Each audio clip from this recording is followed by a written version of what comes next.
建議咧，其實有好多嘅，我希望政府可以將呢條街搞到靚啲咁樣，吸引多啲人過嚟咯。就住即係節日嘅人潮啊，帶啲旅客落嚟呢度，即係對我哋街區，尤其商戶嚟講，亦都係我哋最期待同埋我哋最需要嘅嘢。譬如我哋個單向嘅人潮管制咧，咁遊人其實都唔會再諗住翻轉頭，變咗其實我哋係損失咗好多機會。唔好講話做生意啦，即係如果將個停車場整條路大三巴啲人落嚟，就真係解決咗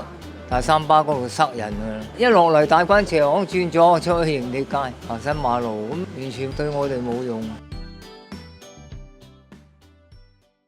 早晨，間哥你好，見到你好高興啊！咁政府推出第一黃金週氹仔舊區啦，同埋我哋關前關後有嘅步行街啦。咁呢個活動咧好受我哋嘅商戶嘅歡迎啦。草堆綠街咧多屬係你哋嗰邊啦。咁我哋都想聽聽你哋嗰個草堆街群區嗰個情況係點樣樣嘅咧？逢親節日咧，大三巴都爆棚，咁有啲人流咧就落咗嚟關前街啦。咁而家政府實施咗呢個人區分隔做步行區，其實對商戶係好好嘅。因為咧可以帶動一啲人流落翻嚟呢個舊區，可以同關前街啊、果欄街啊不停咁可以行啊、遊走呢度，令到啲商戶咧又得益，啲居民亦得益。咁啊，其實係最好嘅。尤其是做咗呢個步行區嘅時候咧，啲旅客落嚟咧又方便喎，又唔怕有車，又唔怕避車，佢可以自己好舒適咁行。啲車亦都可以好安全咁樣駛開，唔使行駛入嚟呢度要避人。人車分隔咗之後，其實咧對呢度係一個好嘅環境。但我有少少疑問問下你咧，通常咧就大關斜巷咧落咗嚟之後咧，講我哋都發現啲人流咧就住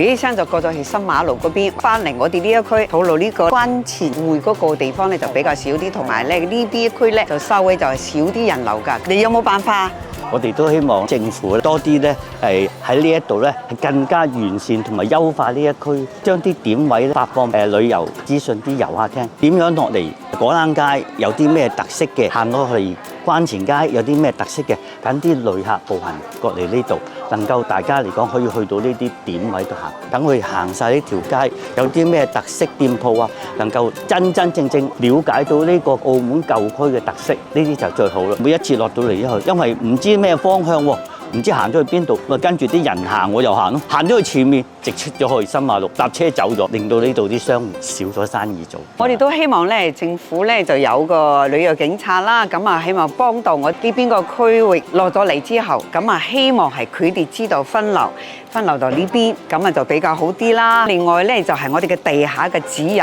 咁啊清晰啲。其實咧喺落到嚟之後咧，呢個區咧最緊要邊啲點位喺度咧係指引到佢哋遊客咧，更加係好適宜咧去一啲點位度觀光。啊，我哋行到落去果欄街，其實都有一間椰子店鋪，好有特色噶嘛，個個都想嚟，但係點揾咧？有啲指引，有啲特色嘅、醒目啲嘅地下做一啲標誌，呢度可以去到邊度，嗰度去到邊度，咁就大家都開心啦。緊要係旅遊警察咁啊指引，幫到我哋嘅居民同埋我哋遊客，咁啊就最好噶啦，使到我哋嘅地方係安全，旅遊城市嘅形象就更加好。